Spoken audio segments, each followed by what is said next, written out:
Welcome back to the Generative VQA series. Up to this point, we have built the VQA model architecture, the vocabulary system, and all the core components we require.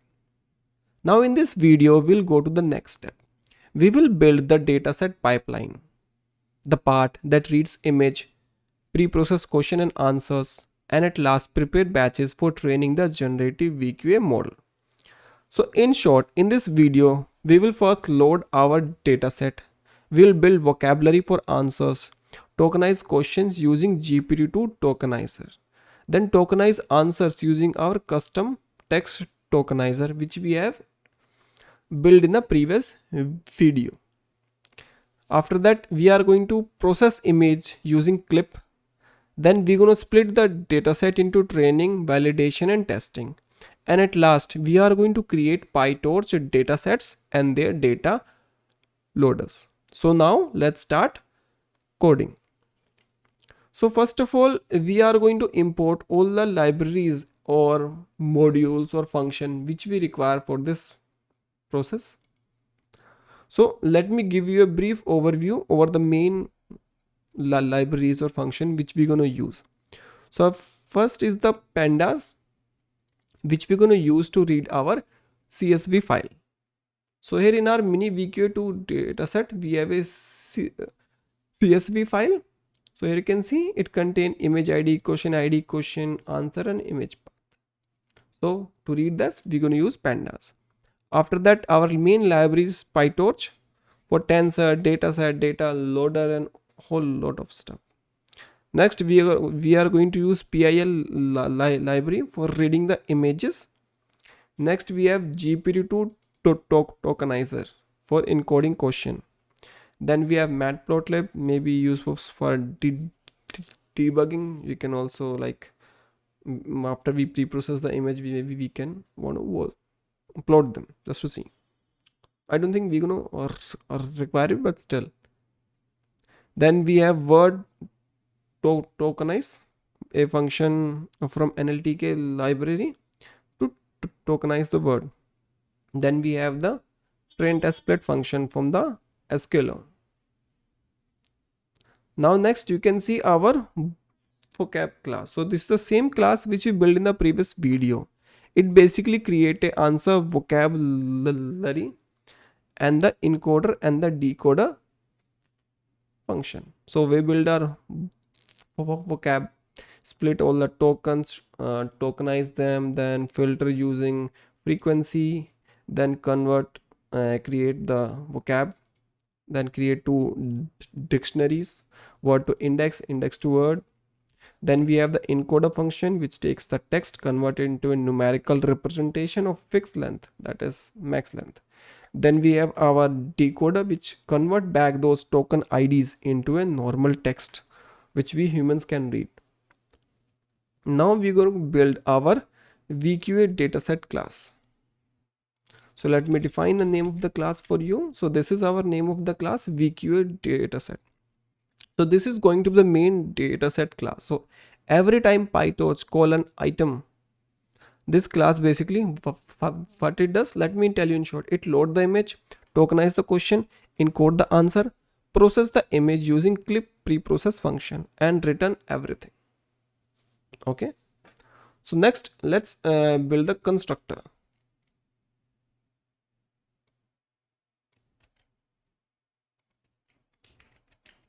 So this is the constructor. So first of all, it take df, that is data frame. So data frame would basically represent everything which we had in our CSV file. Then image dir, where all the images are stored. Then question tokenizer, that is GPT-2 Tokenizer. Text preprocessor, our vocab class. Then CLIP preprocessor for processing image.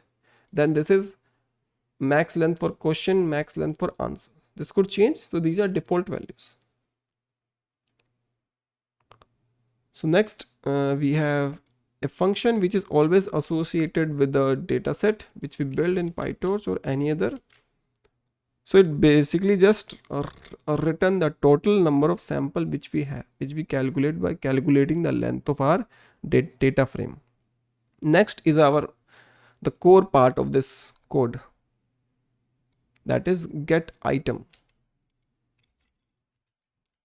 So every time we loop over this, it's the VQA dataset object, it would call this get item, and it's going to give us a batch of things which we need, that is image, question and answer and all the other thing which we need. Okay, so first of all, see, for each of the, it would give you an index number. Okay, so for each index number, what it does, it read the row. From the row we get the image path. Okay, we read the image, convert it to RGB. We are not going to work with grayscale. For this we will use RGB, what normally we should use. Then we read the question, can see, and the answer which we need. Now this is the raw data which we have. Now next we are going to process the question using the question tokenizer. So we are going to tokenize the question using the GPT-2 tokenizer. Okay, so basically this would convert our question into input IDs and a attention mask. We also apply padding and truncation, so all the question have same length.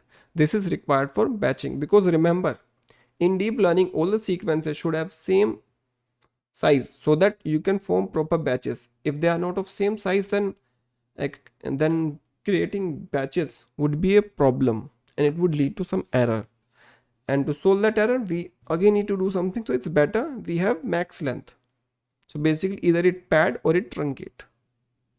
Okay, next is the processing of answers, for which we are going to use our custom vocab class or object.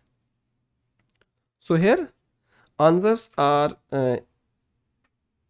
encoded, so it would give you a basically a sequence of answer ID which start with BOS token, then all the words IDs, the main answer, and end with EOS.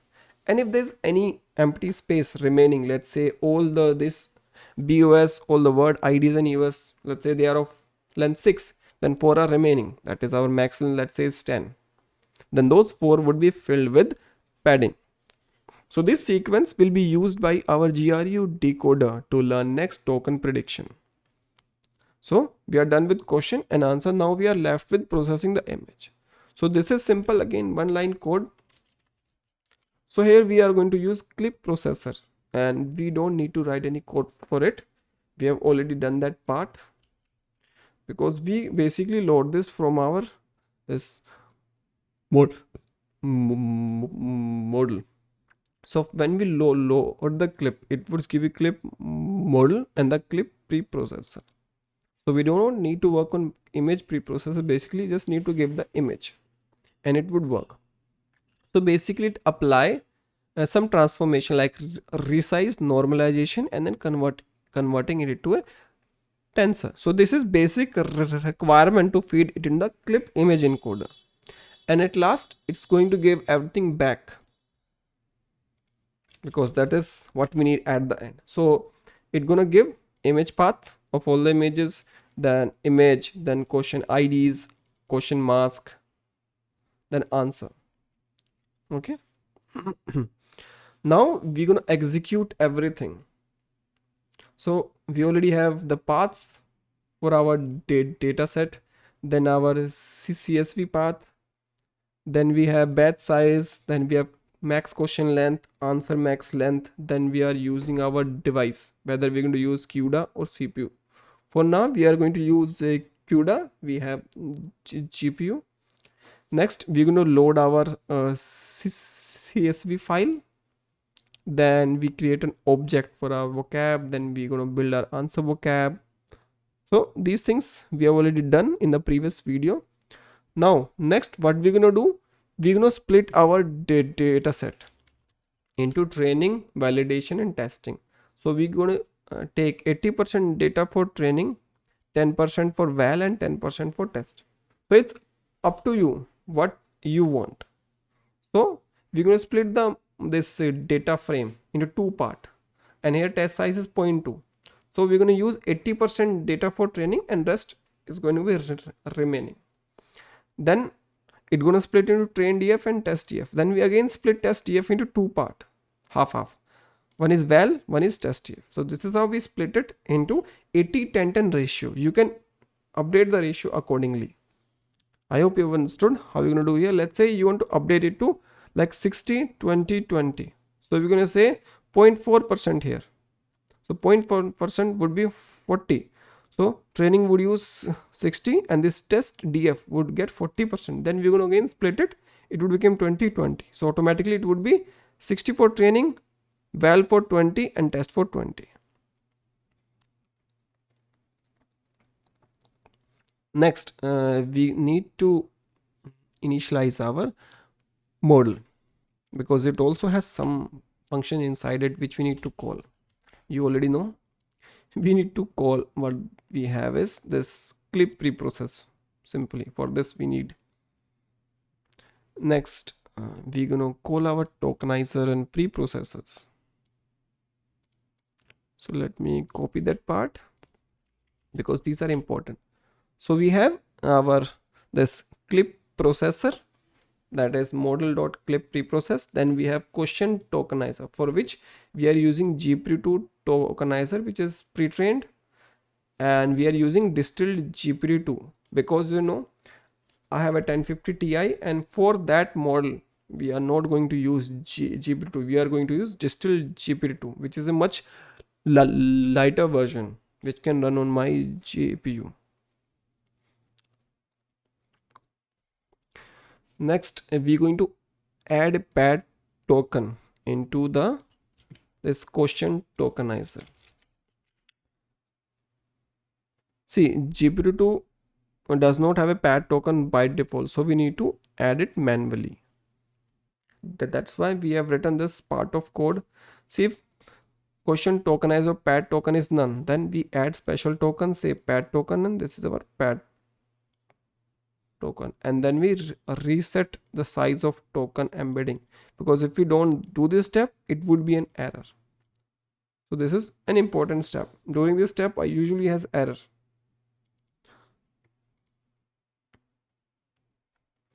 Next, we're going to create the training and validation dataset,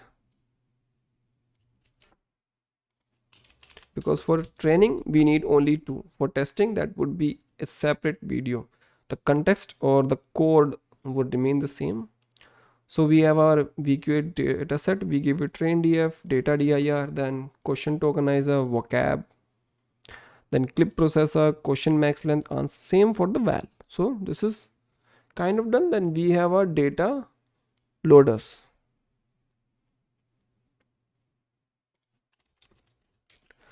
So our data loaders basically create batches of data and automatically stack them. So it would have image, question ID, attention mask, and answers. So these are all the things which we require. And additionally, it would also have image path. Image path basically I think we're going to use during testing. We're going to like have that path in the batch. So we're going to like put it in a CSV file, and we're going to have like for this image what is our predicted answer. Okay, so let's now debug and like print all the shapes and see what does it give you back. So now it's time to run the code, and let's do this. Printing these shapes basically verify things like we have an idea, we already know what this shape should be. So that's why we print them just to be sure. So you can see the vocab size is 1.64K. Then for test size we have 7.4K data sample. Then for val and test we have 930 samples each, and I think these are enough. Maybe you can do 60-20-20 split, that would also be good.